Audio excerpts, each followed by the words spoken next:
வாகனங்கள் உற்பத்தியில் முன்னணி நிறுவனமாகவும் மற்ற நிலைத்தன்மை கொண்ட போக்குவரத்தை முன்னெடுக்கிற நிறுவனமாகவும் இருக்கக்கூடிய வின்ஃபாஸ்ட் தமிழ்நாட்டு மேல வச்சிருக்கக்கூடிய நம்பிக்கைக்கு தமிழ்நாட்டுடைய முதலமைச்சரா நான் நன்றி தெரிவிச்சுக்கிறேன். இந்தியாவோட மொத்த மின் வாகன உற்பத்தியில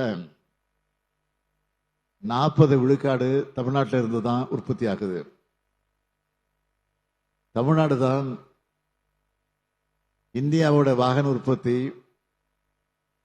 மற்றும் மின் வாகன உற்பத்தியினுடைய கேபிட்டல்னு நெஞ்சு நிமிர்த்தி நான் சொல்வேன். சென்னை தான் இந்தியாவோட டெட்ராய்ட். திருப்பரம்புதூர்ல எப்படி முதல் கார் உற்பத்தி திட்டம் தொடங்கப்பட்டுச்சோ அதே மாதிரி இன்னைக்கு தூத்துக்குடியில முதல் மின் வாகன உற்பத்தி திட்டம் தொடங்கப்பட்டிருக்கு.